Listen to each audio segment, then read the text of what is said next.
नमस्कार मंडळी. तर मराठी भाषेतील शब्दांच्या गमतीमध्ये काही अक्षरं अशी असतात ना की ज्यांना एकटी असताना काही अर्थ नाहीये, पण जेव्हा ती काही शब्दांना जोडली जातात तेव्हा अर्थपूर्ण शब्द बनतो. ती अक्षरं आहेत वून. आता बघा, उदाहरण सांगते. ठकवून. वूनला काही अर्थ नाही, पण ठकवून शब्दाला अर्थ प्राप्त झाला. तो ठकसेन ठकवून गेला. मिटवून द्या भांडण तंटा.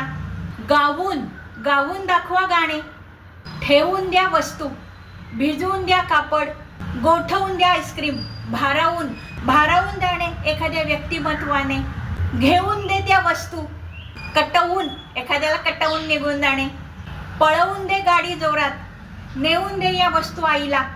भासवून, त्याने असं भासवून आपले काम करून घेतले. तो फसवून गेला.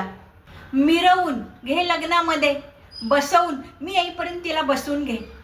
मुरवून, दही मुरवून घे. तावून सुलाखून गेले.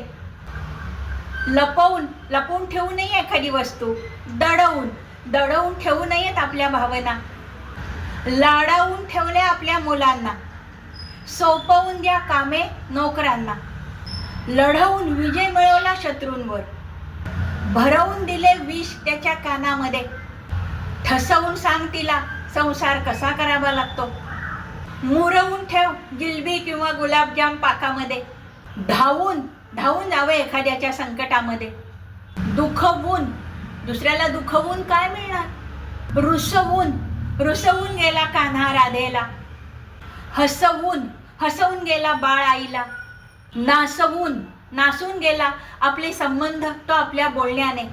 मंडळी, ही होती काही उदाहरणं वून ही अक्षरं शेवटी शब्दाच्या लावल्याने.